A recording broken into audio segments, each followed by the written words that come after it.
नमस्कार बंधुरा आपनारा देखছেন voice of Bankura presented by Glamora unisex salon Bankura সেরা ইউনিসেক্স স্যালন। দুর্গোৎসবের আগে বড়জোড়া শিল্পাঞ্চলের জমিদাতা পরিবারগুলির মুখে ফুটল হাসি। পাশে দাঁড়ালো trans Damodar transport welfare society. শনিবার Barjora trans Damodar transport welfare সোসাইটির পক্ষ থেকে কলিয়ারির জমিদাতা পরিবারগুলিকে দেওয়া হলো আর্থিক সহায়তা। প্রতিটি পরিবার পেলেন 2000 টাকা করে। দুর্গোৎসবের আগে বিশেষ উপহার।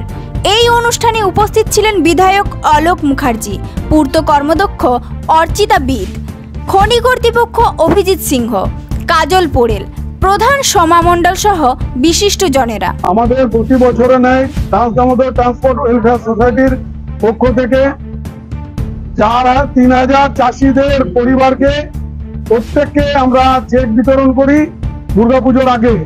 তো এবছর গাড়ি আমাদের কম চলেছে, তা সেই জন্য আমরা 2000 করে দিয়েছি, নাহলে অতীতে আমরা 3000 করে দিয়েছি। আগামী দিনে আবার গাড়ি ভালোভাবে চললে আমরা 3000 কেন আরো অনেক বেশি দিতে পারবো।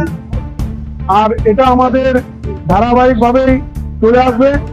যতদিন কলিয়ারি থাকবে ততদিন আমরা চাষিদেরকে এই সম্মানটা করব।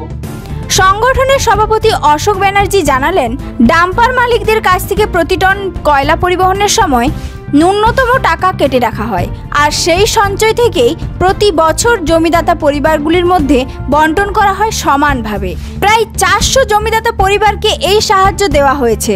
উৎসবের প্রাক্কালে এই সাহায্য শুধু টাকার অঙ্কে মাপা যায় না, এটি জমিদাতা পরিবারগুলির চোখে ফুটিয়ে তুলল আশা, ভরসা আর ভালোবাসার আলো। দামোদর ট্রান্সপোর্ট ওয়েলফেয়ার সোসাইটির পাশে থাকার এই অঙ্গীকারই তাদের অনন্য করে তুলেছে। এই ধরনের গুরুত্বপূর্ণ খবর সবার আগে পেতে আমাদের চ্যানেলটি সাবস্ক্রাইব করুন আর ভিডিওটি শেয়ার করতে ভুলবেন না। আপনার মতামত কমেন্টে জানান আর লাইক শেয়ার করে ভয়েস অফ বাঁকুড়ার পাশে থাকুন।